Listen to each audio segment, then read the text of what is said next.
وعلى آله وأصحابه ومن والاه أما بعد. المحترم صاحب المجلس أخونا Ustadzuna Al-Ustadz Haris beserta keluarga, semoga senantiasa dalam lindungan Allah Subhanahu wa taala, fi hifdzihi wa riayatihi wa kanafihi zahirihim wa batinihim fid dunya wal akhirah. Akhuna Al-Ustadz Muhammad wa akhuna Al-Ustadz Humaydi, para asatidzah, para alim, ikhwan wal akhwat, muslimin wal muslimat. Alhamdulillah, setelah ya berapa bulan kita tawakuf, ya, alhamdulillah pada malam ini kita sambung kajian kita kitab Al-Hikam Al-Imam Ibn Athaillah Sakandari. 11. Insyaallah kita sambung hikmah yang ke-11. Bismillahirrahmanirrahim. Qala muallifu hadha kitab Al-Hikam lil Imam Al-Arifir Rabbani Syekh Sayyidina Ibn Athaillah Sakandari radhiyallahu anhu wa ardah wa nafa'ana bihi wa bi ulumihi wa asrarihi fi darain amin ya rabbal alamin. Wa qala radhiyallahu adfin wujudaka fi ardil khumul fama nabata mimma lam yudfan la yatimmu nitajuhu. Adfin wujudak, pendamlah dirimu fi ardil khumul, di bumi khumul.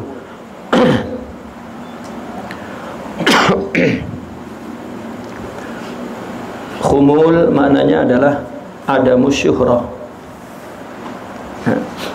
Khumul kalau makna bahasanya khumul itu kusul, ya, orang yang mager. Kalau kata kita khumul itu mager, malas gerak, itu khumul. Maka ada bahasa Jawa itu bekemul, itu mungkin dari khumul mungkin. Kalau udah bekemul itu udah ngebungkel aja, ya. Itu khumul, tapi maksudnya adalah ada musyuhrah,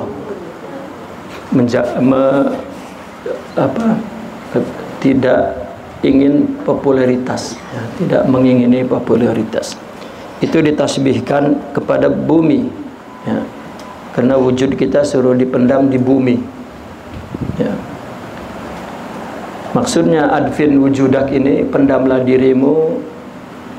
Kalau seorang penuntut ilmu, ya jangan buru-buru pengen masyhur gitu, jangan buru-buru mau ceramah aja begitu, ilmunya belum cukup gitu.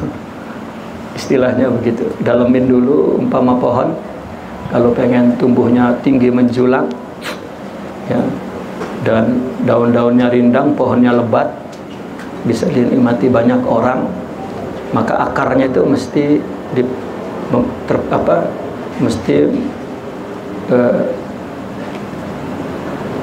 mesti tertanam dalam itu.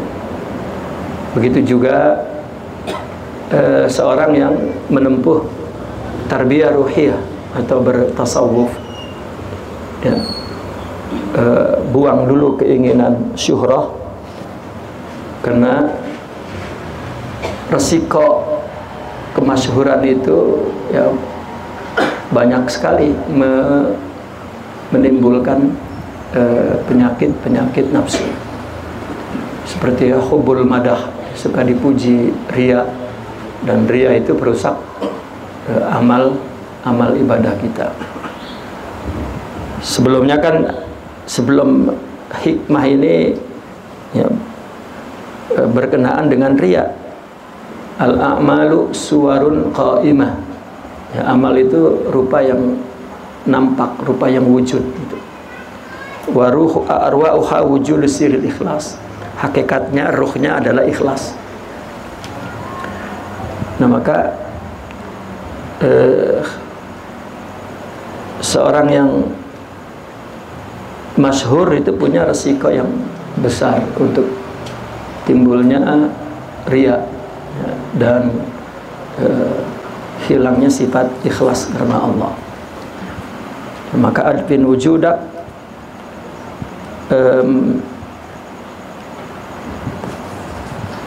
artinya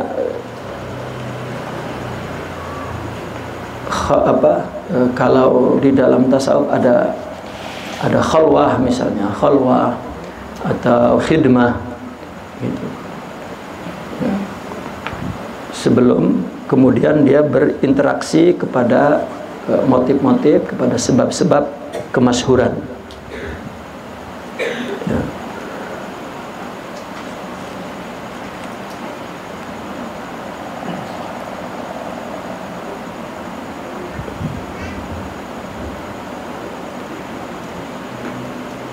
Maka fama nabata, maka sesuatu yang tumbuh mimma lam yudpan, ya, dari sesuatu yang tidak dipendam, la yatimmu nitajuhu, maka tidak sempurna hasilnya.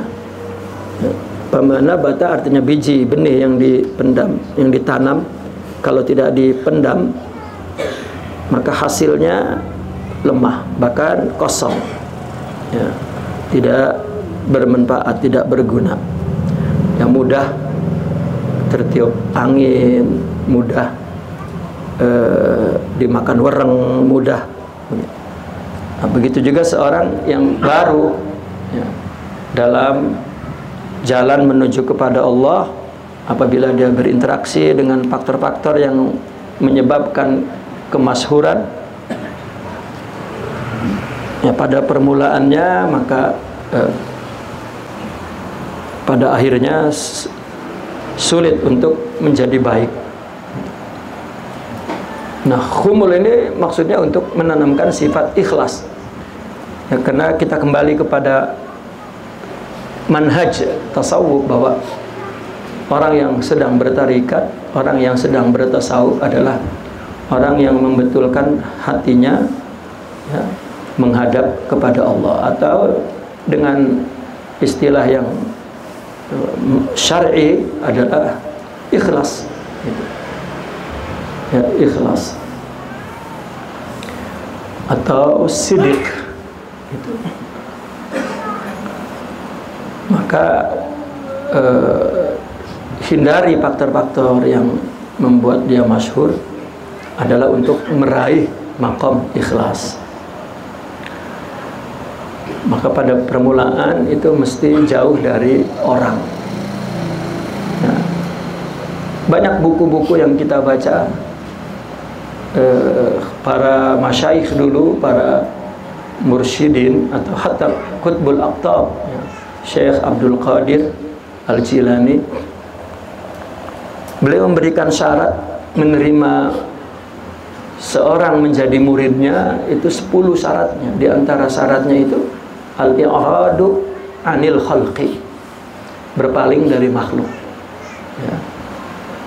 Ya, berpaling dari makhluk ini bukan fisiknya, ya, bukan menjauhi orang. Kita nggak mungkin, kita ini manusia, di samping manusia individu, manusia sosial, nggak mungkin menghindari orang. Tasawuf ini adalah ruhani, jadi semua anjurannya, semua nasihatnya adalah berkenaan dengan rohani. Al-i'radu anil khalqi, berpaling dari orang, karena kita belum sanggup menghadapi gangguan, katakanlah gangguan, ya, adza, ya, adza, iza, ya. Nabi bersabda, al-mu'minul ladzi yukhalitun nas wa yasbir ala adzahum khairun minal mu'minil ladzi yukhalitun nas wa lam yasbir ala adzahum.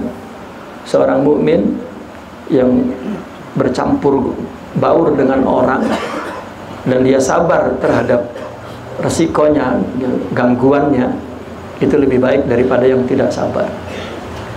Jadi resiko, ya, orang berinteraksi dengan orang, artinya dakwah, mengajak kebaikan, itu banyak banget resikonya, ya. Ya. Gangguannya dari orang tidak nerima, melihat berbeda pendapat, melihat ya belum tantangan ya, maksiat, diomongin, digibahin, tidak disukain, ya, dibelakangin, ditinggalin, disaingin. Nah, ini jika dia sudah betul karena Allah, maka ya, tidak akan terjadi niza, ya, pertikaian. Ya, karena resiko ya hidup bersama itu ya, kita istilahnya kan ya kalau berbaur nyampur, katanya yang piring aja ya, saling apa namanya benturan gitu. Kalau laki di rumah aja nggak kemana-mana itu berantem mulu itu gitu. Ya. Kalau keluar pagi pulang sore itu ya sono terus gitu. Kalau saya malah seminggu di sini, seminggu di sini, jadi sono semua gitu. sono semua katanya. Itu, tapi kalau sering berinteraksi ada resikonya nama baik, mungkin sampai kepada nyawa orang berdakwah. Jika tidak murni lillah, ya, itu. Sehingga mereka mengatakan seperti Sidi Abul Abbas, ya, Al-Mursi mengatakan, man ahabba zuhur bahwa abduz zuhur. Orang yang suka popularitas berarti dia hambanya popularitas. Tetapi juga orang yang khafa, yang bersembunyi, man ahabbal khafa bahwa abdul khafa. Ya, ada orang yang nggak mau populer gitu, nggak mau zuhur, ya, karena merasa besar, ya, itu lebih buruk daripada yang orang yang suka zuhur gitu. Ya, misalnya saya nggak muncul nanti ketahuan saya orang besar gitu. Itu ainut takabur, itu paling takabur. Ya. Tetapi man kana Abdullah fasawaun kana azharahu wa akhfahu, ya, bahwa Abdullah. Tapi kalau dia memang hamba Allah, mau tidak dikenal, mau dikenal, dia hamba Allah. Maka biasanya kalau orang ya katakanlah baru jadi ustadz terus naik daun gitu, daunnya tinggi banget. Ya namanya daun, ya mungkin itu di istilahnya naik daun, yang namanya daun kan anginnya kenceng gitu. Nah, terus patah daunnya, jatuh gitu. Tapi kita lihat kiai-kiai kita yang nggak pernah naik daun gitu, jangankan hidup sampai mati masih yang kita kenal. Ya, kalau yang suka naik daun belum mati aja, ya, hidupnya aja udah tenggelam. Ya, karena itu mungkin resiko populer, resiko zuhur kalau belum meraih sifat ikhlas. Ya. Bahkan di dalam tarbiyah sufia itu, bagi murid, ya, siapa yang ingin tidak ada yang paling diingini oleh seorang murid untuk mengetahui dia hebat, dia baik, itu enggak ada yang lebih dia ingini kecuali gurunya. Ya, kita kan sama guru kepengen kita paling hebat gitu dari antara yang lain, dan itu juga bahaya. Nah, maka kami melihat dan banyak membaca, dan ya kami sendiri merasakan, ya para mursyid itu memang yang nggak pernah muji murid gitu, ya, nggak pernah muji murid, bahkan seolah-olah tutup mata gitu dari prestasi, ya, kehebatan murid, karena mereka para pendidik kita agar karena Allah. Ya, layan pelajaran TK emang perlu dipuji-puji terus supaya ya, tinggi gitu. atau ya yang punya tujuan dunia. Ya. Ya kan ada kelompok-kelompok tertentu sholatnya aja ada apa namanya, daftar ibadahnya gitu. Nanti ustadznya ngelihat, sembahyang malam nggak? Alhamdulillah saya sembahyang gitu. Saya satu malam sampai 60 salam. Daun salam. Iya, 60 salam, daun salam katanya. Gitu. Ada, coba tulis daftarnya. Itu kan TK namanya. TK. Sehingga ada satu ulama Abdurrahman Al-Jami, ya.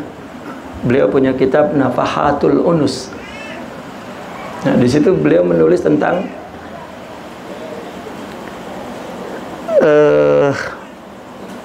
tingkatan ya makom para muridin gitu. Nah, yang terakhir itu seorang murid itu makomnya adalah makom ikhlas. Itu ujiannya begitu, ikhlas. Setelah ujian khidmah, pertama khidmah, kedua faqr, ketiga ibadah, keempat zuhud. Ya, ini 4 kelas ini masih satu marhalah ibtidaiyah ini gitu.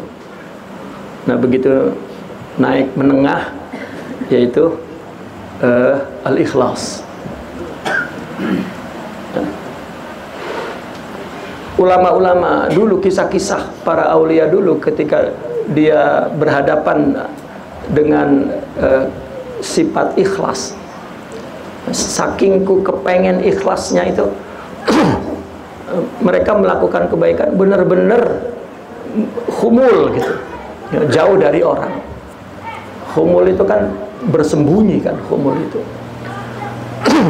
itu betul-betul jauh dari orang. Sampai kisah-kisah mereka itu dia qiyamul lail berpuluh-puluh tahun, istrinya kagak tahu. Ya, orang kan yang paling dekat dengan seorang lelaki itu kan istrinya. Ya. Yang dulunya keburukan kita sebelum nikah kita umpetin, udah jadi laki makan tahu. Ya. Yang di dalam ketek juga ketahuan udah sama bini. Ya, tapi mereka melakukan qiyamul lail, ada yang berpuasa itu ya, berpuluh-puluh tahun, istrinya nggak tahu. Itu karena dia ingin ikhlas. Ikhlas itu kan hanya Allah yang melihat. Tapi ketika lawannya ikhlas, ria. Ya, ria itu orang yang ingin dia, yang mereka melihatnya, ria. Ya. Ria an-nas, yang pengen dilihat orang. Nah, itu lawan daripada ikhlas. Namun apabila mereka disebutnya sudah kamil, ya mereka sudah lagi tidak membedakan mau dilihat orang, mau kagak dilihat orang, itu sudah tidak ada pengaruhnya. Nah, itulah ketika adfin wujudaka fi ardil khumul, sudah mendapatkan sifat ikhlas itu, maka semakin ya, tinggi juga tidak akan goyah gitu oleh angin, oleh hujan, oleh ya, matahari, oleh gangguan apapun, gangguan ketinggiannya, gangguan keluhuran. Nah, maka kita memang diajarkan untuk lari dari popularitas, lari dari sesuatu yang kita mesti menyadari bahwa kita nggak mampu menanggungnya. Ya. Bukan menghindari, ya, bukan dia merasa besar dan nggak mau diketahuin besar, itu malah ya bukan khumul, ya, bahkan itu ainut takabur. Ya. Kita memang dididik untuk khumul gitu.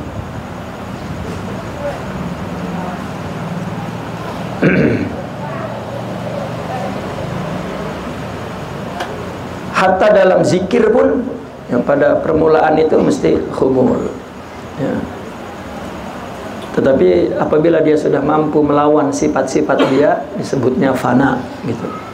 Fana dari sifat-sifatnya, dan baqa dengan sifat-sifat Allah, ya, maka dia sudah bersama Allah, maka itu terserah kepada Allah. Ya, jika Allah menghendaki dijadikan orang yang populer, ya nggak masalah. Kalau juga akhirnya tidak dikenal oleh orang, juga tidak masalah. Itu jika sudah memiliki sifat fana. Ya. Maka pendidikan-pendidikan dalam tasawuf, ya,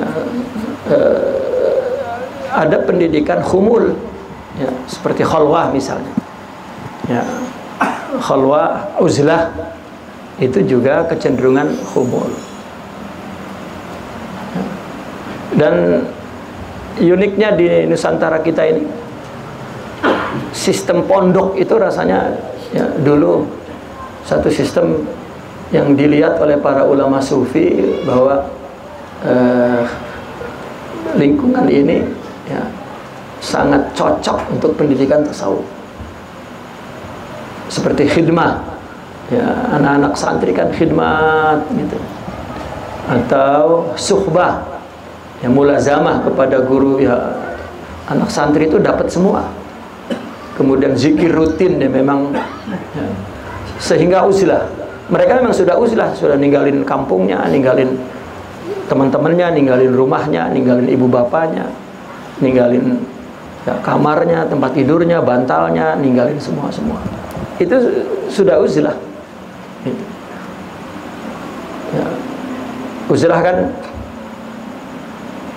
meninggalkan orang, ya, dengan hatinya begitu. Infiradil qalbi billahi anillah. Astagfirullah. Anin nas. Infiradul qalbi billahi anin nas.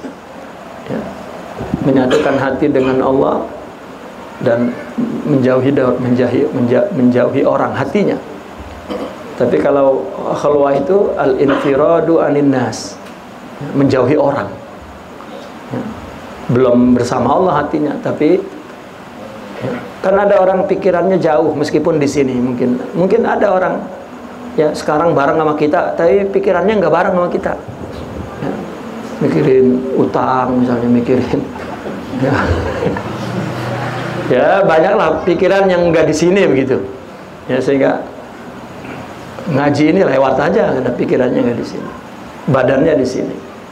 Ada yang mungkin badannya, ya, jauh gitu, ya, sendiri misalnya di mana begitu, tapi masih dalam satu tempat.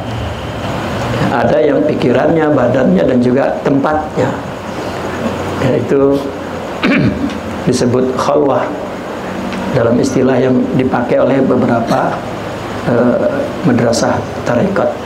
Khalwah 3 hari misalnya, ya, itu juga dalam rangka membangun, ya, untuk ada mudzuhur, karena nafsu itu kepengennya dilihat orang aja, ya. Maka secara umum godaan kita untuk berjalan menuju kepada Allah itu, ya, 2. Pertama, al-khudzuzu an-nafsaniyah, keinginan nafsu. Kedua, al-lukhudzu al-insaniyah, perhatian orang. Ya, secara umum itu khuzuz nafsani, ya, nafsaniyah, keinginan nafsu. Nggak ada yang muji juga, dia gila dewekan gitu. Hebat gue ini, ya, gitu. Kayaknya nggak ada yang kayak gua kan gitu. Itu penyakit, ya, kronis udah. Ya. Maka dengan khumul, dengan khalwah gitu. Atau khumul itu adalah menjauhi asbab-asbab, faktor-faktor yang dilihat orang lah, katakan, yang membuat dia menjadi populer. Nah, salah satu faktor yang paling besar adalah guru, gitu. Salah satu faktor adalah guru. Saya dulu pengen guru muji saya begitu, kok nggak muji-muji ya, gitu. Padahal perasaan kita paling berkhidmat, paling bagus gitu, tapi nggak dipuji. Rupanya memang, ya, Bahkan ketika, ya saya merasakan, ketika ya rasanya gitu kita ada prestasi, malah diomelin sama guru. Ya, diomelin.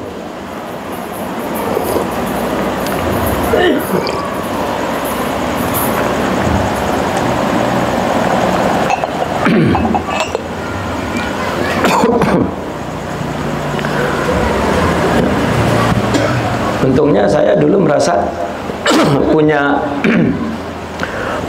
punya pengalaman dari orang tua gitu, ya, sering cerita gitu, karena kebetulan lingkungan keluarga saya orang tarikat, memang turun temurun, jadi cerita diomelin guru itu sering dari kecil.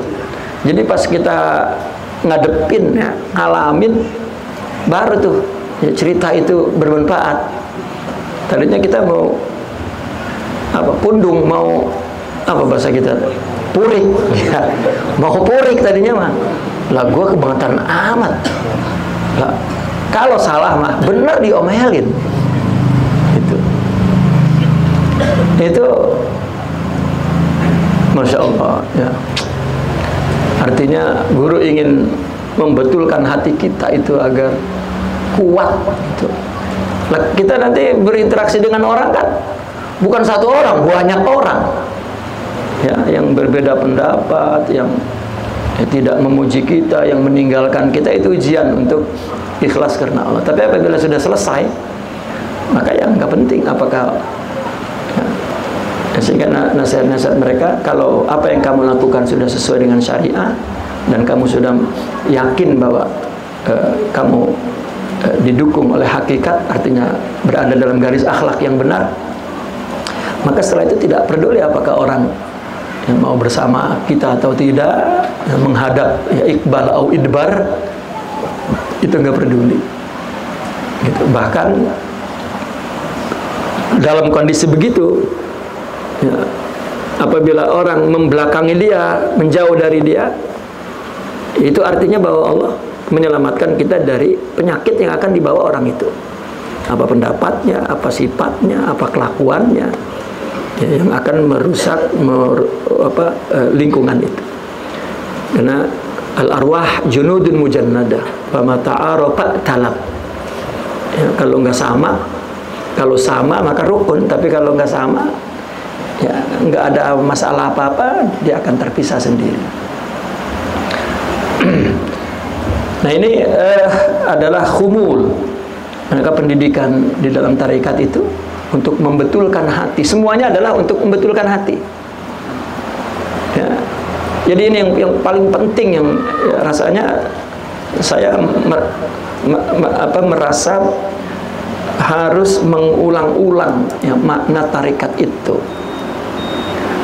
Ya, orang yang sedang bertarekat itu adalah orang yang membetulkan hatinya dalam hidup ini, siapapun dia, ya, seperti kami ustadz mesti lillah, ya, atau orang yang bekerja dimanapun bekerja, ya, dia mesti lillah, ya, dengan waktu yang digunakannya dalam pekerjaan, dengan bekerja yang dia lakukan itu. Bekerja itu bukan sedang menciptakan hasil, ya, bekerja itu sebetulnya sedang menunjukkan izharul iftiqar ilallah, sedang menunjukkan keperluan kita kepada Allah, ya. Karena Allah Allah menurunkan berbagai hajat kita. Kita punya keperluan banyak, ada keperluan apa istilahnya, keperluan primer, sekunder, apa lagi? Tersier, terus ada lagi. Kan kita diliputi oleh keperluan itu. Itu sebetulnya berita dari Tuhan bahwa Allah akan memberi. Ya, kita diturunin di bumi ini kan akan Allah kasih rizki. Nah, berita dari Allah bahwa kita akan dikasih rizki dari Allah, itu hajat kita itu. Nah, lalu Allah menyuruh kita menunjukkan keperluannya kepada Allah, bekerja. Pekerjaannya juga Allah yang memberikan, yang buka lapangan kerjanya, Ya kalau kita nggak tahu di mana nyari lowongannya, tahu-tahu ada teman aja Allah utus, ada lowongan kerja noh, gitu. Dan kita disuruh berdoa juga sama, berdoa sama berusaha, bukan sedang memastikan ya, menciptakan apa yang kita inginkan, bukan sama sekali, nggak ada kaitannya. Karena antara usaha dengan hasil itu ada garis pemisah, apa? Masyiatullah, kehendak Allah ini. Ya. Ada garis pemisah, nggak nyambung, ada garis pemisah. Artinya kita tidak tahu apakah Allah, ya. Ya, padahal sudah Allah tentukan, cuman kita tidak tahu gitu. Nah kalau kita ditanya enakan tahu apa enakan enggak, kasap gitu. Ya. Akhirnya kita berpikir akal yang sehat mendingan enggak. Ya kalau yang kita disingkapkan bahwa kita akan berhasil, kalau kagak berhasil, kalau udah sakit sebelum gagal gitu. Jadi kita tidak tahu, itu katanya rahmat ya, sehingga kita dalam lutuf Allah, dalam penjagaan Allah. Nah disitulah kewajiban kita di dunia ini diciptakan untuk selalu memenuhi hak Allah. Setelah kita diberi hajat oleh Allah, maka kita ingin berusaha ya, maka usaha itu artinya kita menunjukkan bahwa aku perlu kepadamu ya Allah, karena engkau menciptakan hajat-hajat ini kepadaku. Dan itu pun hasilnya terserah Allah, bukan terserah kita. Dan kita bantu dengan doa ya, itu pun sama ya, doa bukan meminta, doa bukan memberitahu, tapi doa menunjukkan bahwa kita apa perlu. Nah inilah artinya kita berhidup ini lillah ya, gitu. Dan setelah dapat uang, kita punya kewajiban syariah ya, untuk pengeluarannya pun harus sesuai dengan aturan syariah. Ada tingkat prioritasnya, apa dulu gitu. Itu maksudnya lillah ya, lillah. Dan ada pekerjaan bersifat sosial, ada pekerjaan yang memang ya bisnis ya. Ini sekarang ini semua bisnis, nggak ada sosialnya ya. Ya, semua bisnis tidak ada sosialnya. Nah maka apapun ya, yang kita lakukan ya, yang profesional atau yang tidak profesional, semuanya kita lakukan lillah. Artinya ini dari Allah, kita lakukannya dengan kehendak Allah, dan kita laksanakan adalah karena Allah memerintahnya. Dan kita mendapat duit juga, gaji atau upah itu pun dari Allah ya. Sebetulnya kita tahu itu, tahu, bukan nggak tahu, kita tahu ya. Ya bini beranak aja kan alhamdulillah ya Allah, kan bini kita yang ngelahirin, kan tahu itu Allah yang menciptakan. Tapi melalui tetap sarana perantara, surah, melalui mazhar, majla, Allah zahirkan. Tapi batin kita jangan terputus. Artinya ketika surahnya tidak sesuai dengan kita, ketika orang ya, makhluknya tidak sesuai dengan kita, maka kita tidak ada jalan untuk memusuhi, memarahi, dendam ya, karena semuanya dari Allah. Dan ini maksudnya lillah ya. Jangan salah paham, kalau lillah berarti kerja di PT juga nggak ngambil duit. Nah itu mah gaji ya, dan itu rezeki dari Allah bagi Pak ya. Jadi semuanya lillah, itu bukan ujungnya doang, nggak gajinya lillah, bukan, semuanya ya. Seperti contoh misalnya kita berusaha ya, ini akal melihat ya. Kita disuruh tawakal ya. Pemahaman tawakal secara umum orang, kita dulu kerja, kita dulu berusaha, nanti baru Allah, jangan langsung Allah baik gitu. Itu kan keliru, itu kan akal. Agama tidak begitu ya. Tawakal itu satu sifat yang dia tahu bahwa Allah lah yang menentukan dari awal. Itu yang membuat dia tentram Ya. Dan yang melakukannya ini cuma tunggal, Allah saja satu, nggak ada dua Tuhan yang ya akan berikhtilaf ngasih apa kagak, enggak. Satu-satunya Allah yang Maha Karim, Maha Rahim, Maha Wadud, Maha Jawad, Maha kasih sayang, Maha Rahman. Ya. Jadi ya enggak khawatir pekerjaan kita kalau diwakili oleh seseorang dan enggak ada tangan orang lain, kita rasa aman. Kalau apalagi kalau orangnya itu kita percaya banget begitu. Dan hasbunallah wa ni'mal wakil, ni'mal maula wa ni'man nasir. Kan hanya Allah. Ya. Nah, itu maksudnya tarekat. Jadi orang yang bertarekat adalah orang yang betulkan hatinya di dalam beribadah dan di dalam hidup ini. Ya. Nah, sehingga diyakini. Nah, ini menurut i'tiqad mereka di dalam lingkungan tasawuf. Ya, ketika ingin membangun rohani kita, ya, agar Allah memberikan kekuatan rohani itu, akhlak-akhlak mulia itu, ya, maka kita mesti melakukan sesuatu tadi semua itu karena Allah. Seperti khumul, ikhlas. Ini khumul bukan karena wah sebelum gua masyhur gua harus bersembunyi dulu nih di gunung gitu. Nanti kalau udah dapat ilmu baru turun gunung gitu. Baru masyhur. Bukan untuk masyhur. Ya. Artinya khumul tidak ada musyurah, tidak jauhkan popularitas. Ya, itu semboyannya, maksudnya lakukan lillah. Ya, lakukan lillah begitu. Agar ketika nanti masyhur atau tidak masyhur nggak ada masalah. Dan resiko masyhur lebih besar daripada resiko khumul. Ya. Gitu. Kan ada orang bertarekat dia puasa tuh. Ya. Atau bersemedi ya. Nggak keluar-keluar di gunung aja. Sampai pada panjang, rambutnya panjang, kukunya panjang, kumisnya panjang, udah kagak dicukur. Ya, begitu turun jadi apa tuh?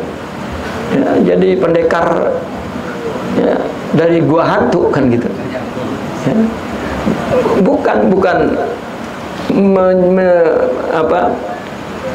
dia menyendiri kemudian muncul untuk masyhur, bukan untuk itu. Tadi kata Sidi Abdul Abbas, man ahabbal zuhur bahwa abdul zuhur, man ahabbal khafa bahwa abdul khafa. Ya. Man kana abdullah fasawaun kana ya azharahu wa akhfahu. Dia nggak peduli Allah mau bikin dia populer atau tidak. Jadi ini adalah metode ya, metode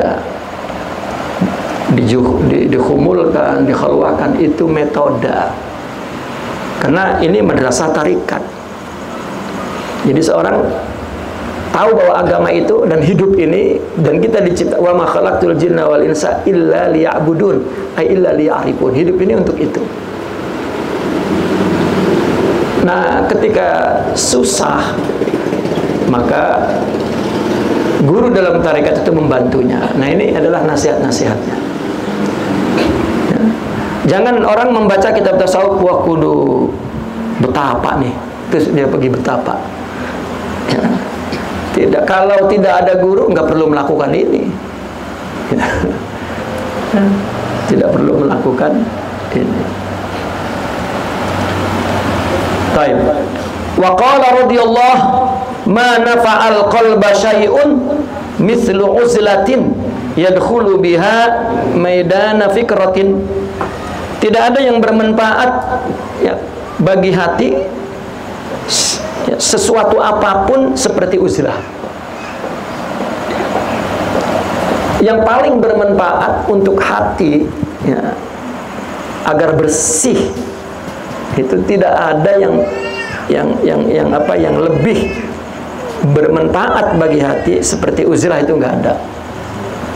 Yadkhulu biha, hati ini dengan uzlah masuk medana fikratin. Ya.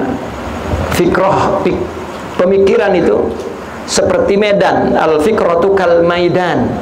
Lalu dimodofkan maidanu fikratin. Kenapa?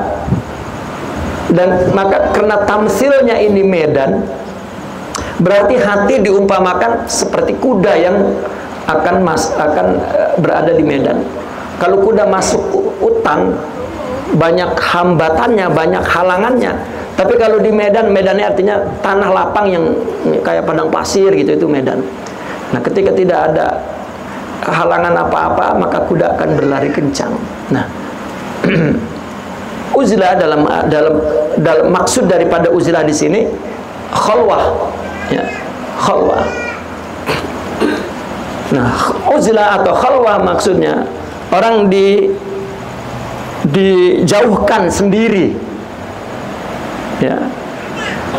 Di dalam kamar kan ulama-ulama dulu kita ada tempat kamar untuk uzlah di loteng masjid, loh. Orang-orang dulu tuh dibuat kamar-kamar. Atau dia bangun di sudut pesantrennya, di sudut kampungnya yang nggak akan kena berisik orang gitu. Ya kalau dekat dari gunung ya gunung, ya. Ya bahkan ada goa dulu. Itu diuzlahkan.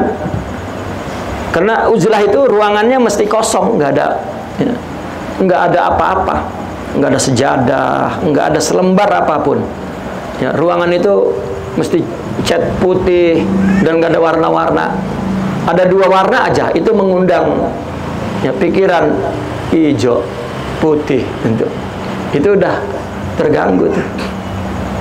Ya, artinya hati yang lemah itu kecuri perkara yang sedikit aja itu udah nggak ngadep ke Allah. Ya, ya udah, ya. Maka ya mereka semua mengatakan dalam buku-bukunya para aulia itu, memperbaiki diri ini itu sangat rumit, sangat susah. Dari apapun yang kita lakukan, kita bikin di luar diri kita ini, ya, bikin tanah raja misalnya, itu enggak serumit memperbaiki diri. Ya. Bagaimana membetulkan hati agar ingat Allah terus, itu tuh bukan mudah, ya, bukan mudah. Ya, kita sholat nggak berhenti kan, ya, 5 kali sehari, tapi nggak mau lurus-lurus itu hati, ya, tetap bengkok aja. Kita membayangkan bahwa ilok ada orang Allahu Akbar 4 rakaat sampai salam, itu hati itu artinya iqamah, jejak itu kepada Allah, ya, khusyuk kepada Allah. Mungkin bagi yang tidak pernah merasakan, yang nggak bisa kita menerima, ya, ada yang begitu itu, mungkin kita nggak kebayang, nggak bakal kebayang. Man zaqa araf gitu. Kecuali orang yang pernah merasakan, dia tahu bahwa itu ada, ya, itu ada. Maka selalu sholat itu menjadi ujian untuk sehingga Al-Imam Ibnu Arabi dan banyak ulama lain, maka perintah salat itu iqamah, wa tuqimus shalah, iqamah. Ya, iqamah itu artinya ja'alul ibadata iqamatan lillah, menjadikan ibadah itu, salat itu tegak, ya, kepada Allah hatinya. Dan itu ujiannya. Maka inna salata tanha anil fahsya'i wal munkar. Kalau sudah salat, ya, maka hati yang sudah kuat itu akan menepis sifat-sifat fahsya dan sifat-sifat mungkar. Dan ketika kita baca buku-buku para wali itu, ya ada kisah-kisah seperti kisah sahabat lah, Sayyidina Umar ketika sebelum sholat ditusuk sama belati kan, ya, belati kan pinggir-pinggirnya kan banyak apa, kayak sisik ikan gitu kan, yang besinya itu menjulang ke atas. Kalau masuk enak, tapi kalau ditarik sakit. Sakitan ditarik kan belati itu sama ditusuk.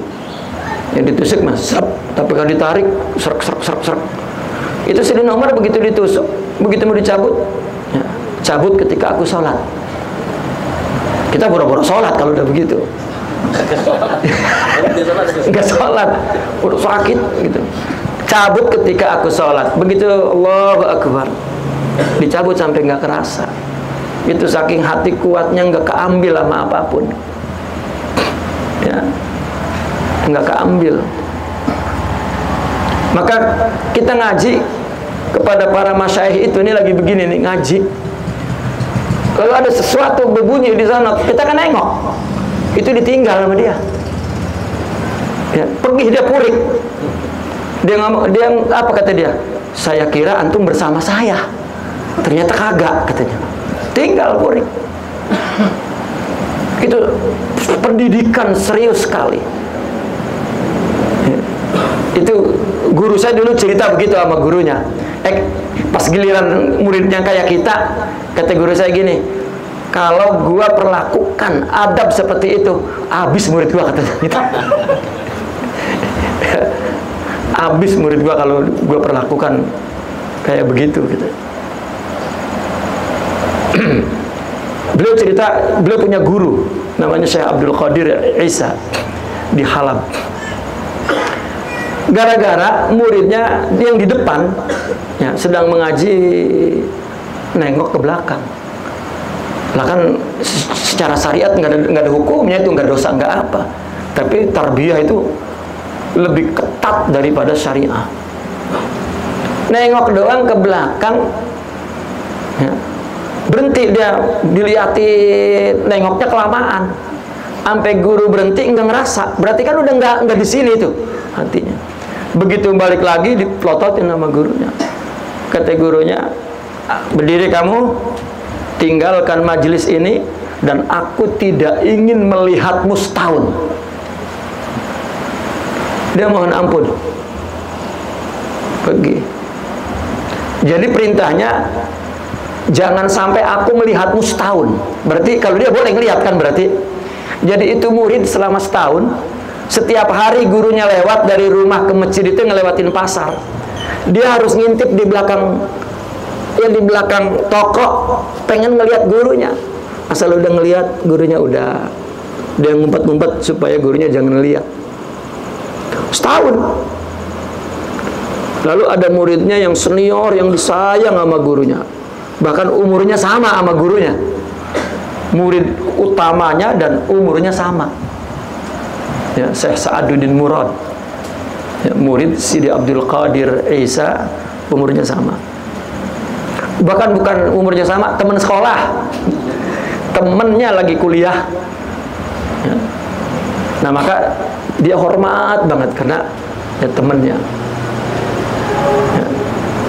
Jadi murid yang junior ini menyangka dengan minta tolong sama senior jangan sampai setahun kelamaan.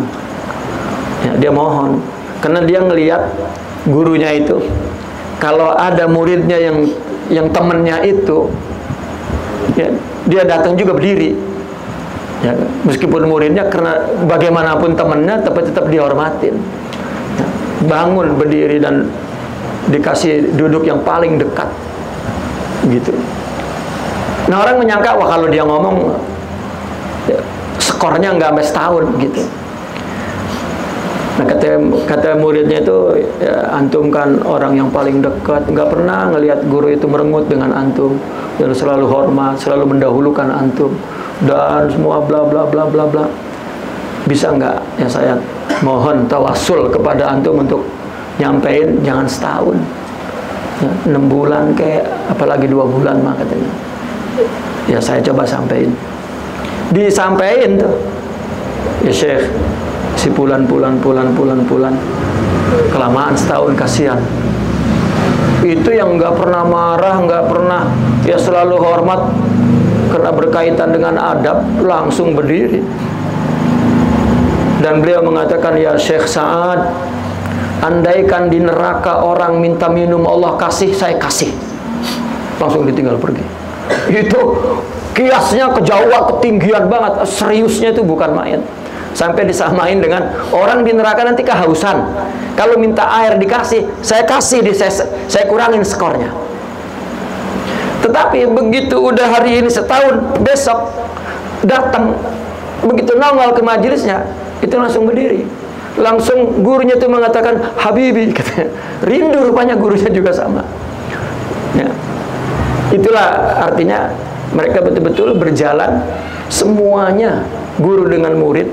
Bukan guru yang bikin seorang itu jadi putu, jadi alim, jadi wali, bukan Allah. Dua-duanya bersama beribadah kepada Allah, yang satu membimbing, yang satu dibimbing, dan semuanya karena Allah. Ya, dan tidak ada kekuasaan, ya, hamba kepada hamba kecuali kepada Allah. Maka pendidikan tasawuf adalah menghadapkan hati bersama mereka guru yang memang sudah menghadap hatinya kepada Allah. Nah, itu maka pendidikannya uzlah, khalwah tadi. Di kamar itu nggak boleh ada apa-apa. Quran aja nggak boleh. Bukan Qurannya, karena Quran kan kertas. Nah kalau dia Qurannya polos, Qurannya kan ada ukiran-ukirannya, bahkan ada dari kulit lagi. Wah, ya, itu orang kalau waktu kosong, ya, nggak ngapa-ngapain 3 hari dalam ruangan itu aja, maka segala apa yang dilihat itu akan habis dibahas oleh dia, menjadi pusat perhatian. Ya mungkin di luar itu nggak menarik perhatian, tapi kalau nggak ada yang lain, ya, maka apa yang ada di situ akan menguras pikirannya. Sedangkan khalwah adalah memalingkan hati dari selain Allah. Tapi uniknya orang banyak di sini khalwah bawa handphone. Saya ya sering nerima ada WA, saya doakan saya, alhamdulillah udah 7 hari khalwah. Alamak, khalwah, ya. Bawa HP, emang gak interaksi fisik, tetapi khalwah ini integrasi alam mayanya lebih luas, ya. Tidak, khalwah itu bukan begitu. Nah maka seperti apa? Seperti yadkhulu biha medana fikratin, artinya lapang dan tidak akan ada benturan apa-apa. Itu khalwah. Seperti air nih, kalau dibiarkan dia akan mengendap. Ya. Kita melakukan sesuatu fokus saja. Ibadah itu fokus saja. Itu memberikan asar, ya, apa? Kelezatan spiritual itu yang tidak bisa dibayangkan. Nikmat, enak, ya, bersih, ringan, ya. Tapi ketika kita berinteraksi dengan orang lagi, mulai debu-debu, polusi, ya, mulai apa yang kita lihat, apa yang kita dengar, apa yang kita ucapkan, apa yang kita makan, ya, kalau semuanya kotor, ya, haram, maka akan debu-debunya akan menutupi hati, dan itu yang menghijabi hatinya dari Allah. Artinya menghijabi itu yang membuat dia tidak dapat sidqut tawajjuh, tidak dapat hati itu, ya, lurus kepada Allah, ya. Nah khalwah itu nggak boleh ngomong apa-apa. Zikir juga hanya yang diberi gurunya. Biasanya pada umumnya zikir khalwah itu adalah lafaz Allah saja. Allah, Allah, Allah. Selama melek hidup dia akan Allah, Allah. Itu aja. Kalau ngantuk tidur, begitu bangun Allah, ya, bagaimana nggak jernih? Ya, bagaimana tidak jernih? Nah itu salah satu pendidikan untuk di dalam tarikat, salah satu kaidah, metode, ya zikir, ya khalwah, ya. Yang mula-mulanya adalah i'timad Allah, tidak i'timad kepada amal ibadah atau amal usaha bekerja, ya semua hatinya kepada Allah. Itulah orang bertarikat. Makanya di dalam hadis, ya, orang berpikir 1 jam, tafakkuru sa'atin khairun min ibadati sab'ina sanah.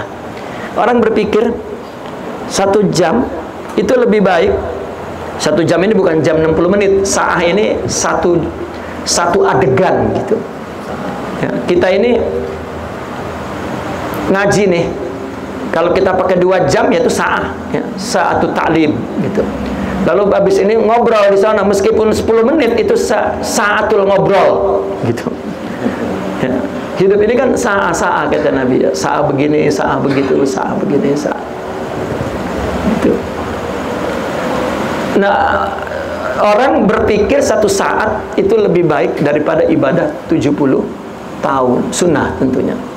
Ya, ibadah sunnah 70 tahun kualitasnya. Nah, itu kualitas hati yang bersih. Makanya tidak ada yang paling berguna bagi hati seperti uzlah, jauh. Di mana uzlah itu hati yang diumpamakan seperti kuda, dia bebas berlarian di medan. Gitu. Nah, maka karena ini hati, tafakur ini bukan tafakur akal, tetapi tafakur hakikatul akal. Apa? At-tafakkur atau al-fikrah hiya as-sayrul qalbi ilallah. Itu maksudnya. Artinya hati pelesiran kepada Allah. Artinya hati itu hanya ya, connect kepada Allah. Dan kalau di uzlah ini nggak ada gangguan. Gangguan dari apa yang didengar, apa yang dilihat. Ya. Orang uzlah itu nggak boleh ngelihat orang juga nggak boleh. Tegur sapa nggak boleh. Dia keluar misalnya wudhu, ada orang, oi pak ngapain? Nggak boleh dijawab. Karena khalwah. Ya. Bahkan cerita-cerita orang dulu itu kalau lagi khalwah, ya, dia harus keluar misalnya.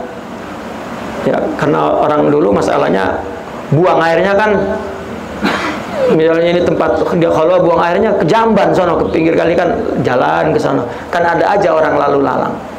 Nah itu harus nunduk. Sehingga dalam fikih itu jadi pembahasan. Bagaimana kalau dia khalwah nerajang hari Jumat dan waktu sholat Jumat? Ada sebagian kecil ulama sufi mengatakan udah nggak usah sholat Jumat, Zuhur aja. Kenapa? Karena dia sedang uzur, sedang sakit apa jiwanya. Gitu. Tapi ada yang mengatakan sholat Jumat tapi pakai kacamata hitam. Gitu. Dan jalannya mesti di belakang orang begitu. Ya. Saya pernah ke salah satu kampung di Mesir dulu, ngelihat fenomena itu, ada orang pakai kacamata hitam di belakang orang. Gitu. Ya, kan kalau kacamata hitam kan artinya ya. Tapi kalau pakai kacamata hitam matanya begini-begini kan ya. Itu membantu dia untuk ya, komitmen, tidak boleh ngelihat. Ya, bahkan ada yang tasadud tidak boleh melihat dan tidak boleh dilihat. Itu tergantung kebijaksanaan ya, para guru. Nah itu fikrah, ya, fikrah agar hati itu bebas, ya, bergerak, berkeliling. Itu menuju kepada Allah, tidak ada hambatan seperti dia ada di medan. Itulah uzlah dan khalwah. Sehingga di dalam tasawuf itu ada izin untuk khalwah, ada izin untuk memberi talqin.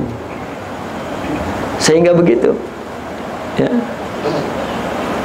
Kalau di dalam tarekat ya, Syazili, tarekat kita Syazili itu seorang wakil atau katakan muqaddam atau ya, ada yang diizinkan untuk ngasih zikir saja, talqin kata kita. Ada yang dilengkapi juga dengan izin khalwah, mengkhalwahkan orang. Gitu. Ada talqin, ada khalwah, ya, dan yang ketiga ada irsyad. Ya, irsyad ini menjadi mursyid. Gitu. Saking pentingnya khalwah itu ada izin tersendiri. Ya. Dan kita mencari mana syekh yang kita khalwah dan kemudian ya, kita diizinkan untuk untuk mengkhalwahkan orang. Itu ada izin tersendiri supaya tidak disalahgunakan. Sebetulnya artinya ijazah itu kan supaya tidak mengaku-ngaku. Ya, orang kan membuka klinik, orang kan nanya mana ijazahnya kan gitu. Bukan sekedar ijazah, mana izin operasionalnya katakan. Ya, itu ada. Ya, kalau dulu memang nggak tertulis, tapi kalau sekarang ya karena orang banyak mengingkari, bahkan sebaliknya banyak yang mengaku-ngaku Nah, itu akhirnya yang diperlukan izin tertulis.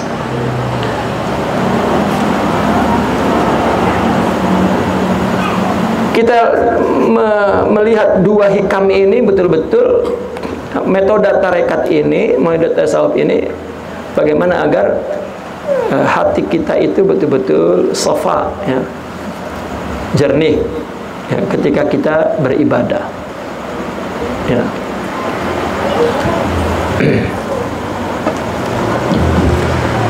Dan selanjutnya ini masih berkaitan tiga hikmah ini. Wa qala radhiyallahu kaifa yusyriku qalbun suwarul aqwani muntabi'atun fi mir'atihi. Nah, ini kenapa perlu khumul tadi? Kenapa perlu khalwah? Karena kaifa yusyriku qalbun, ya.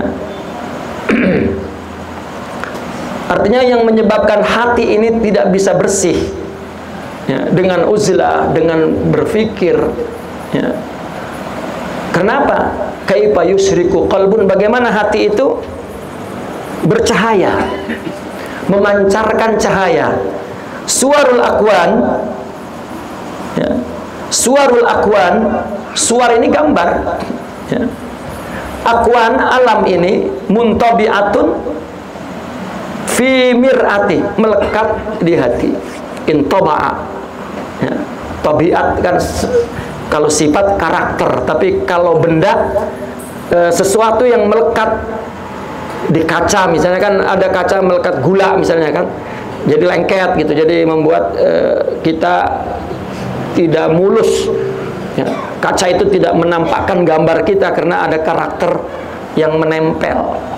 Nah, hati itu diumpamakan ada cerminnya, diumpamakan begitu. Yang dosa-dosa itu akan, ya, menutup cerminnya seperti kaca, kalau kita kasih uap, dia akan kabut gitu. Nah, apa yang kita lihat, apa yang kita dengar, apa yang kita makan, apa yang kita pikirkan, apa yang kita ucapkan, apa yang kita lakukan, kalau melanggar syariah, maka imbasnya itu adalah menutupi mir'atul qalbi, suwarul aqwan itu. Ya, aqwan ini daripada kaun, apakah orang, benda, ya. Ya kan, misalnya ibu-ibu belanja ke mall, ya, beli kudungan, ya, begitu karena mau seragam, lupa seragamannya nggak dibawa. Akhirnya udah kali ini nih, pas sampai rumah ternyata kudungannya nggak cocok sama baju seragamnya. Mau balik lagi udah nutup, ya. Itu kudungan bisa ngeganggu sholat, ya. Keingetan, ya, jadi majok gua beli kudungan, ya, salah warna, itu bisa, ya. Lemahnya hati itu, ya Allah, ya Rabbi, ya. Ya, kita orang misalnya kita ngedengar orang ngomong kita jelek, itu ya, mudah banget, ya. Yasruqut tabi'ah, apa, ya, secara letterlocknya mencuri karakter orang itu, ngikutin karakter orang itu gampang banget, ngikut itu gampang banget, ya kan. Yang diikuti, yang ngikut itu kan lemah, yang diikuti itu kan kuat, ya. Orang marah kita ikut marah kan berarti kita lemah, gitu. Itu hati itu karena faktor apa, faktor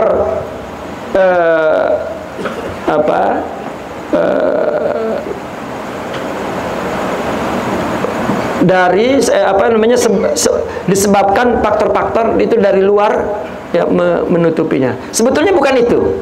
Yang sebenarnya bukan itu, ya. Dia diumpamakan seperti ini. Badan kita kalau imunnya lemah, daya tahannya lemah, maka mudah kena bakteri dari luar. Bakteri itu akan ada, begitu. Tetapi kalau badannya kuat imunnya, nah maka tidak terpengaruh. Nah, tasawuf kenapa dibetulkan hati untuk Allah? Apapun yang dikerjakan untuk Allah itu dalam rangka membangun, ya, daya tahan rohani itu. rohaninya agar Allah berikan sifat-sifat mulia, itu anwar disebutnya. Bila sudah kuat, maka dia ya, tidak terpengaruh ketika menghadapi.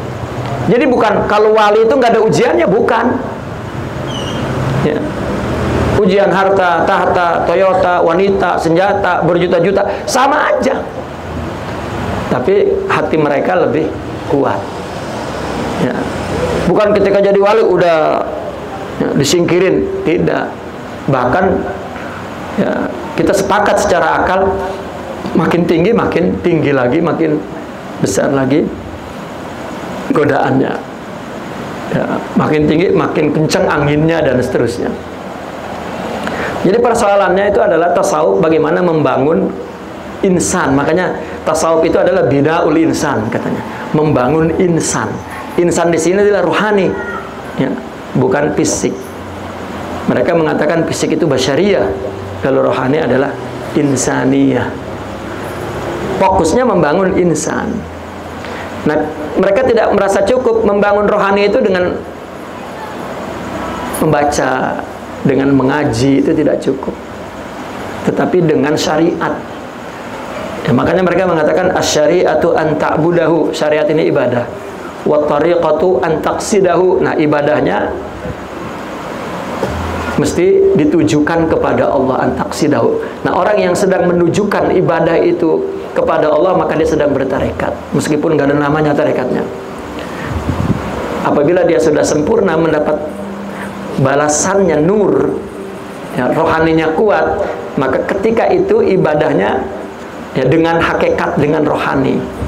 Fal haqiqatu an tashhadah, dia syuhud. Nah, hati yang lemah inilah yang tidak ada cahayanya, maka tidak ya, yusyrik ya, disebabkannya antara lain suwarul akwan muntabi'atun fi mir'ati, lengket di cermin itu. Misalnya ini cermin nih ya, ini kaca, kalau kita senter baterai sinar kan cahayanya sama keluarnya, tetapi kalau misalnya di sini ada karakter warna merah, begitu kita pancerin maka keluarnya merah, terhalang dengan ini ya. Nah, ketika ada nafsu ya, ada ilmu ya, ilmu kan ngeluarin amal ya, amalnya ini adalah disebabkan karakter nafsu ya, untuk nafsu gitu. Itu ilustrasinya begitu, seperti mir'ah. Yang kedua, am kaifa yarhalu ilallahi, dan bagaimana hati itu mau berjalan menuju kepada Allah, ibadah, hidup, melakukan apa saja ya, dia tahu itu adalah dari Allah, untuk Allah, dengan Allah. Wa huwa mukabbalun bi syahawati, dia terikat, terbelenggu dengan syahwat ya, mukabbal yakni muqayyad ya, terbelenggu dengan syahwat ya. Nah, kenapa orang sufi itu mempunyai pendidikan tentang syahwat itu sangat ya, sangat intensif ya, dari yang kecil. Nah, saya ingin menjelaskan tentang konsentrasi mereka dalam melawan syahwat. Di dalam tasawuf dianjurkan seorang untuk melawan syahwat itu bukan di sesuatu yang haram, sehingga boleh kita katakan para wali itu menjaga syahwatnya di sesuatu yang mubah, bukan sesuatu yang haram. Maka dulu Sayyidina Abu Bakar mengatakan, "Mundu dakhaltul Islam," katanya, "taraktu sab'ina halalan li ajli haramin wahid." Sejak aku masuk Islam, aku meninggalkan 70 yang halal. Sehingga makanya ya, kalau kita sering membuka-buka buku kitab, ada kelompok saudara kita yang memang membidahkan tasawuf dan lain sebagainya, dan mencari-cari kesalahan. Salah satu yang diangkat oleh dia adalah perkataan seperti ini: orang sufi itu mengharamkan yang halal.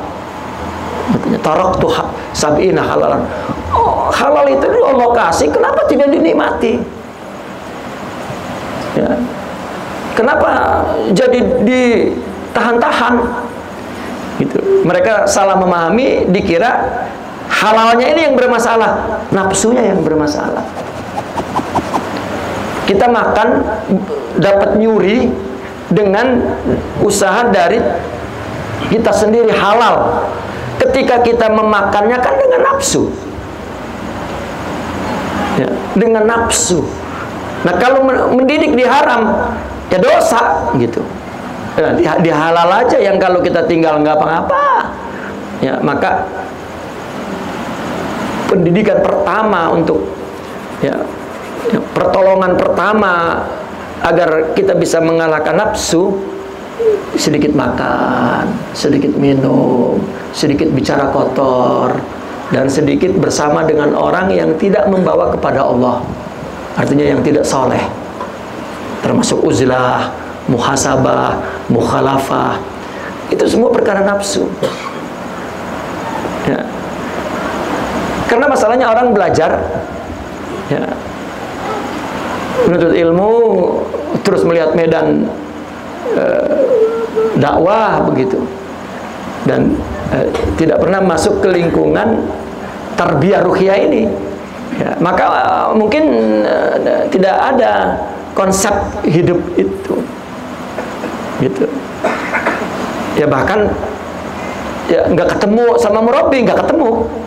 Tapi ketika dia mulai melihat ya, lingkungan itu, dunia itu, ya, seperti kita mulai ingin sibuk dengan masalah ekonomi misalnya, membaca buku-buku ekonomi, dan kita mau masuk ke dunia itu, ya pasti ketemu pakar, ketemu bukunya, ketemu lingkungannya, dan ketemu orangnya. Gitu.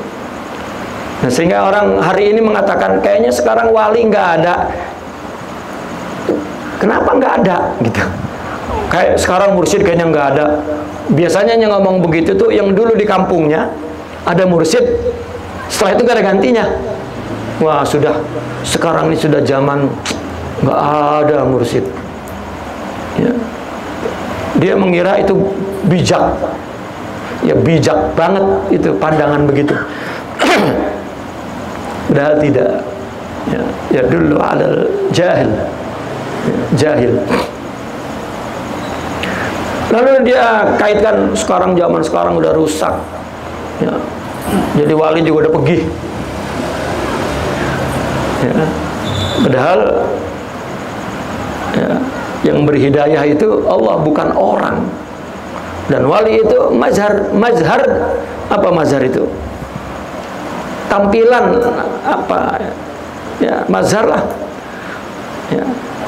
Seperti Allah kan menciptakan manusia, mazharnya kan ibu-ibu. Ya, Allah kan memberi rezeki. Kalau anak ya mazharnya bapak kan gitu. Ya, kalau kita anak buah bos gitu. Maka setiap orang yang jadi mazhar dari sifat Allah, ya, yang memberi, maka hendaklah ya dia merasa menyadari bahwa dia dihormati oleh Allah untuk menjadi munawil, artinya ya simbol atau entitas yang digunakan oleh Allah untuk menyampaikan rezeki Allah. Nah, yang menerima juga tidak perlu merasa rendah, ya, karena dia menerima dari tangan Allah pada hakikatnya. Dan itulah yang diajarkan oleh tasawuf, memberi ke tangan Allah dan menerima dari tangan Allah. Sehingga yang ini tidak sombong, yang ini tidak terhina, ya, tidak rendah. Itulah yang dimaksud, karena Allah itu begitu, untuk Allah itu begitu hidup itu. Dan itulah upaya membangun rohani itu. Nah, apabila tidak ada prediksi hidup itu begitu, maka berarti semuanya mukabbalun bisyahawati. Semua urusan perbuatan, ya, hatta sholat aja, ya Allah saya udah sholat, kenapa nggak dikasih rezeki? Hatta sholatnya juga untuk syahwat, ya. Padahal rezeki nggak ada hubungannya dengan sholat kita. Kalau ada ayat Al-Quran, ada hadis mengatakan, ya, Allah menutup rezeki mungkin disebabkan dosa.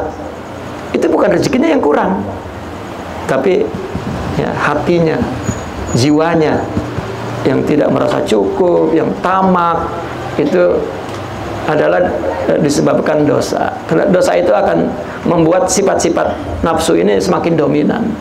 Nah, ketika taat baru membangun sifat-sifat rohani. Ya. Am kaifa yatma'u an yadkhula hadratallah. Bagaimana hati itu ingin masuk ke hadrah Allah. Nah, ini hadrah ini apa? Hadrah bukan satu ruangan, misalnya orang di luar mau masuk ke hadrah. Ya, katakan ini hadrahnya Ustadz Haris, artinya majlisnya. Ya, bukan, itu yaitu perumpamaan untuk akal, artinya penjelasan untuk akal. Orang sufi bicara begini, kharajtu minal hadrah, katanya, dan dia sedih, hazintu, ya, li'anni kharajtu minal hadrah, saya sedih karena saya keluar dari hadrah. Maksudnya ketika dia sholat atau apalah melakukan kebaikan,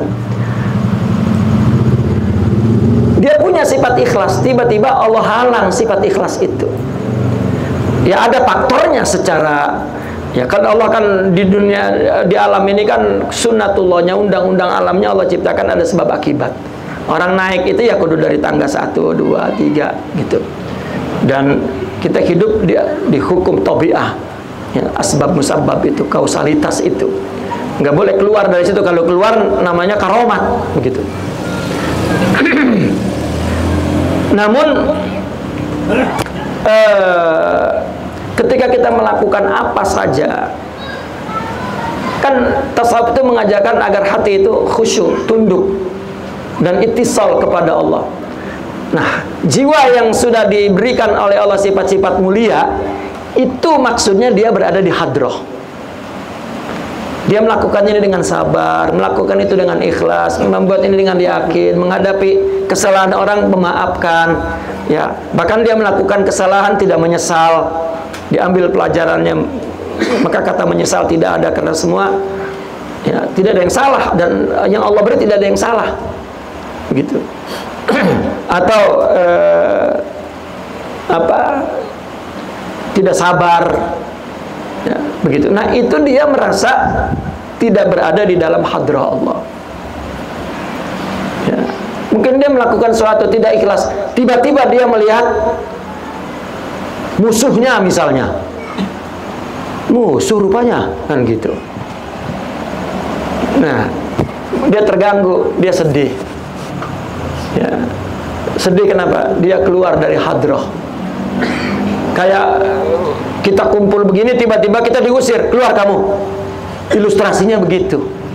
Dia melakukan tidak dengan segenap sifat-sifat rohani, akhlak, sifat-sifat terpuji, ya, sifat-sifat mulia, dan itu adalah sifat Allah, gitu. Tiba-tiba dia tidak dapat melakukan itu. Ya. Misalnya dia melakukan kebaikan, tiba-tiba tidak ikhlas, itu kerasa oleh dia, dibikin kerasa. Ya. Itulah gambaran mereka yang mencapai, ya, as-sa'adatul abadiyah, as-sa'adatul hakikiyah, kebahagiaan hakiki, dia berada di dalam hadrah Allah. Nah, bagaimana memasuk ke hadrah Allah? Wa huwa lam yatatahhar min janabati ghafalati. Maka ghaflah itu diumpamakan seperti junub.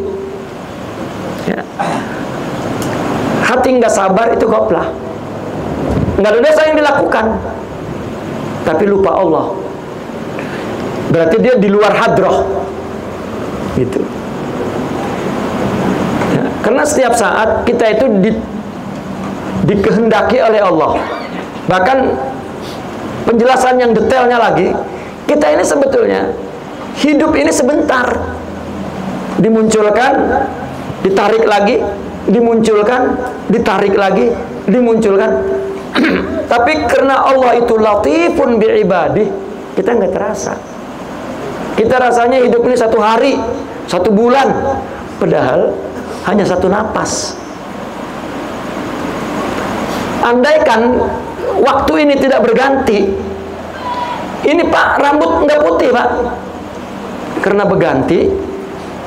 Dan setiap waktu yang dizuhurkan oleh Allah bagi kita adalah kita yang dizuhurkan. Setiap orang, ya orang itu dizuhurkan. Apa dizuhurkan itu? Dimunculkan ke bumi ini itu dengan kehendak Allah dan mengandung beban. Ya. Kita mengira beban musibah itu lapar, sakit, miskin, gagal. Ya, padahal kesenangan juga yang enak-enak, anugerah itu beban juga. Nah, bergantinya waktu itulah ya, yang membuat kita berubah. Ya. Fisik ini tidak mampu menanggung bebannya. Maka lihat orang dimasukin ke kuburan, banyak dosanya, ketakutan di kuburan beberapa saat. Kan ada orang dikubur cuma 3-4 jam, salah kuburannya. Kan pernah terjadi, ini kuburan orang soleh, ini kuburan pemabok, salah ngasih petunjuk. Yang pemabok datang dulu dikubur di situ. Nah begitu datang, lah ini yang saya beli. Ya karena mungkin lebih luas, nggak bisa keduk, pindahin. Ya. Beberapa jam aja, begitu dikeduk, itu anak muda umur 20 tahunan, begitu dikeduk alisnya udah turun, ininya udah ya, kayak orang udah 100 tahun peot. Kenapa? Karena ya, tekanan, beban, ketakutan itu yang membuat jadi cepat tua. Kenapa ini Pak rambut putih? Karena tekanan istri. Bukan, tekanan dunia ini. Ini kenapa jenggot putih? Tekanan istri katanya. Nah, maka kalau palanya doang putih, dunia doang, ininya hitam, berarti istrinya satu. Maksudnya tekanannya nggak banyak. Kadang-kadang satu juga Pak, bebannya sama dengan 4. Itu cepat bisa bikin putih. Pokoknya fisik tubuh ini berubah karena setiap dia dizuhurkan itu membawa takdir Allah. Nah kalau takdirnya itu semuanya nggak enak, nah maka cepat tua, cepat lemah, gitu.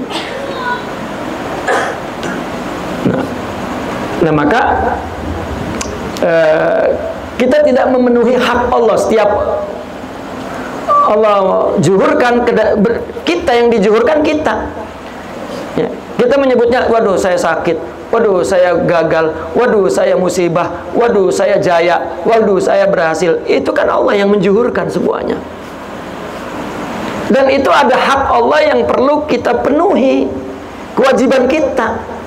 Ini kita syukurin, ini kita sabarin, ini kita ridoin, ini kita maafin, ini kita ya maklumin, ya, ini kita terimain, ini kita diputusin orang, kita suruh sambung, kita dijahatin orang, kita kudu balas baik, kita ya, ada orang yang tidak memberi, kita beri. Itu sebetulnya bukan mereka, tetapi hak Allah, karena kita dimunculkan, ditakdirkan, dizuhurkan dengan kehendak Allah dan mutajalli sifat-sifat Allah itu. Nah mereka yang ma'rifat itu, yang dia baca sifat-sifat Allah itu. Kalau sakit Allah Qahar, mati Allah Mumit, ya. Rezeki Allah Razzaq, begitu. Maka disyukuri, disabari, diridhoi, itu hak yang Allah. Nggak perlu orang lain, kita aja. Maka kita nggak boleh bahkan di dalam tasawuf ikut campur urusan orang itu, karena bukan urusan orang, urusan Allah, bukan urusan dia juga. Ngapain ikut campur lu? Kenapa begini? Kenapa begitu? Itu kami sampai kenyang. Guru kami mengatakan, la tatadakhal 'alal ghair fa innahu min amradin nufus. Jangan ikut campur urusan orang, itu penyakit. Ya, ya tafid ilahuna, nengok sono, nengok sini. Nah, Apabila kita menghadapi orang selain diri kita, itu juga sama.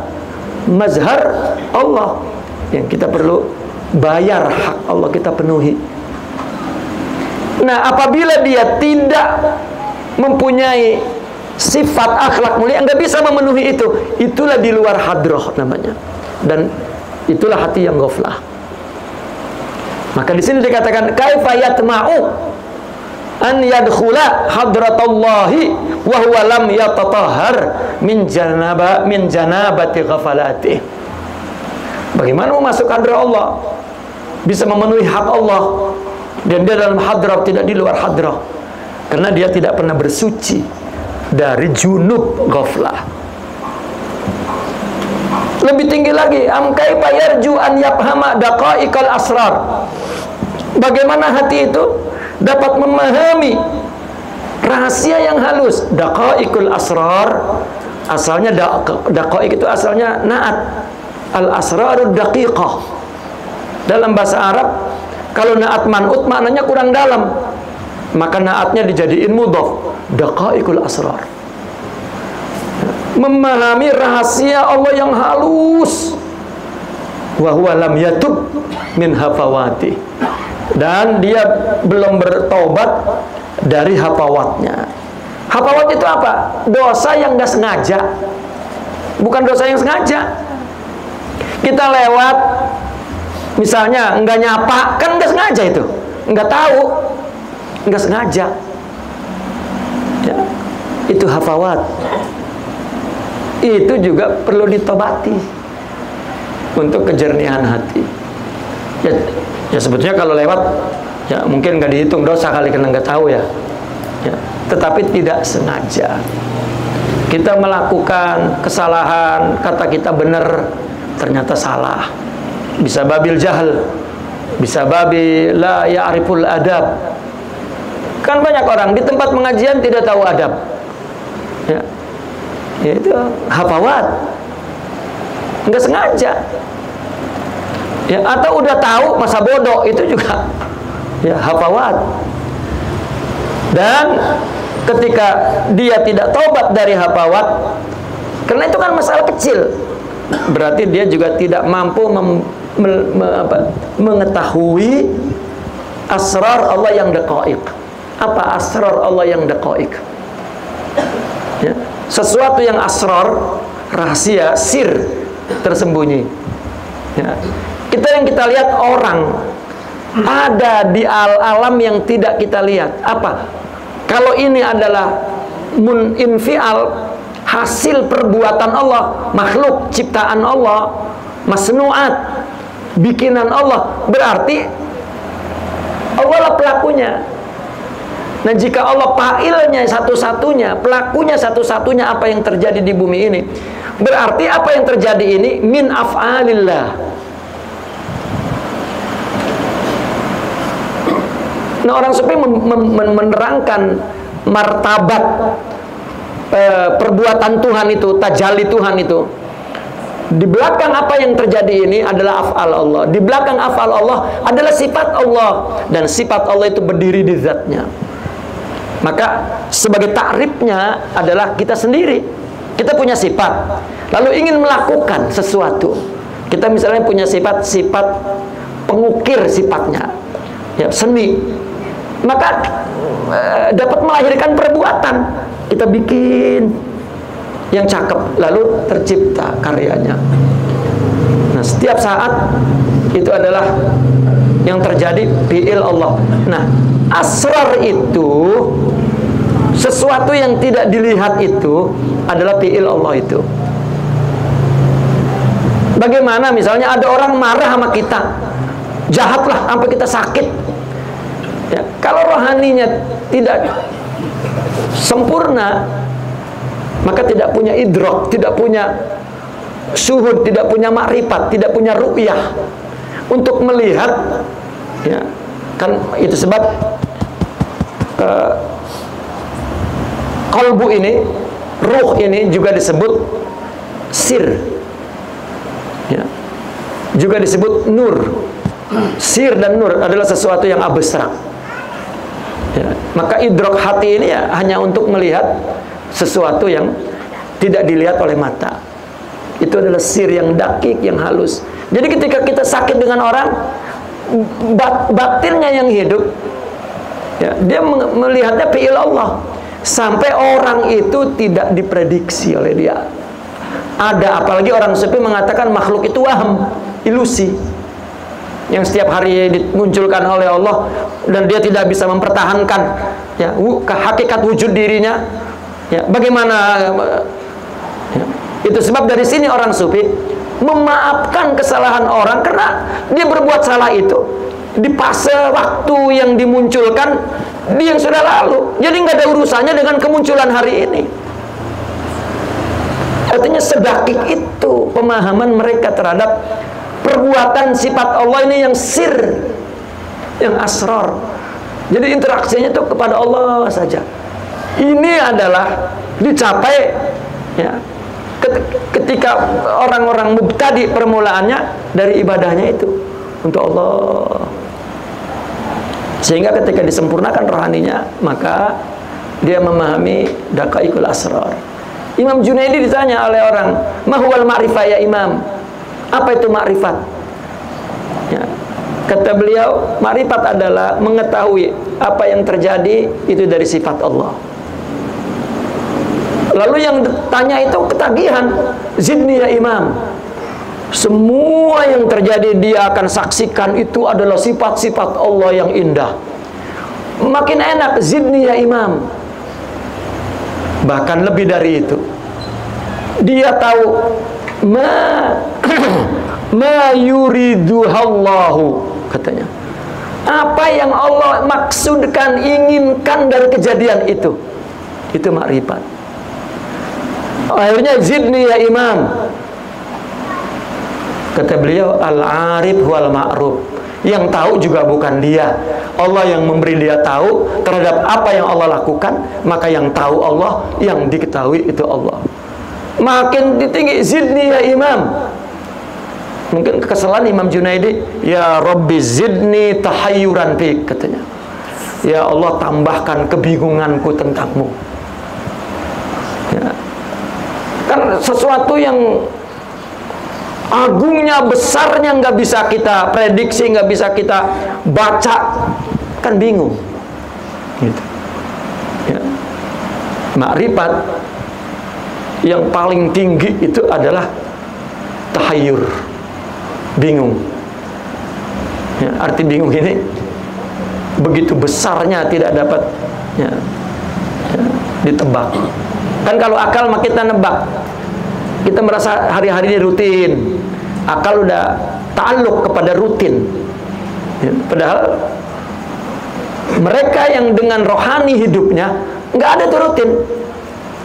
Setiap hari jadid gitu. Setiap hari itu baru, bukan hari dalam yang dimaksudnya hari, tapi yang disebutnya hari, tapi yang dimaksud adalah detik, yaitu al-an, yakni al-waqt.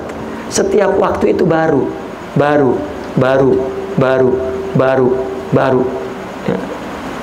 Ya, baru dengan segala suasana yang baru, maka tidak pernah terusik oleh yang telah lalu dan nggak pernah terbebani dengan yang akan datang.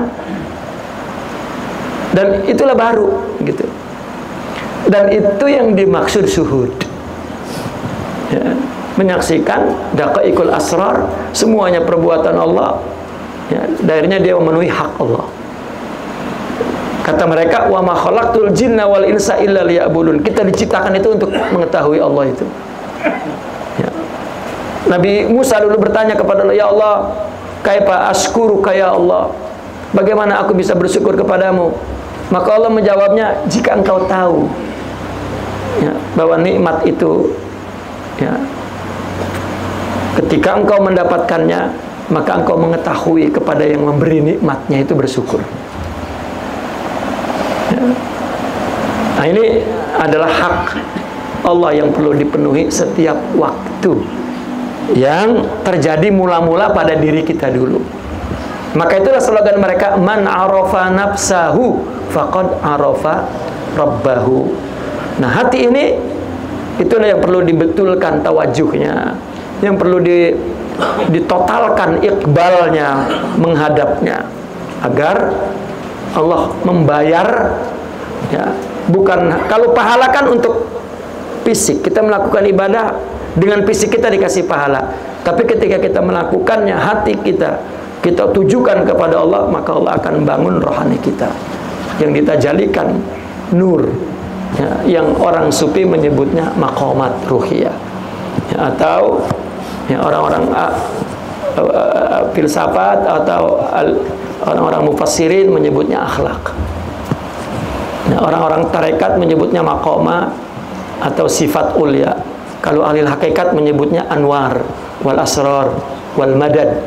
Itu semuanya adalah binaul insan, agar dia hidup secara rabbani, kunu rabbaniyin, yakni kunu rohaniyin, agar idroknya, melihatnya sesuatu, ya, pandangan akal, pandangan indera, tetapi dikawal dengan idrakul basirah, idrakul qalb.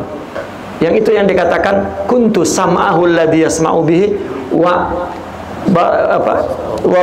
basarahu alladhi yabsuru bihi, terus wa yadahu alladhi ila akhirih, ya.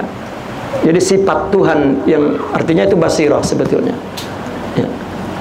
Naqif huna walhamdulillah, al-Fatihah.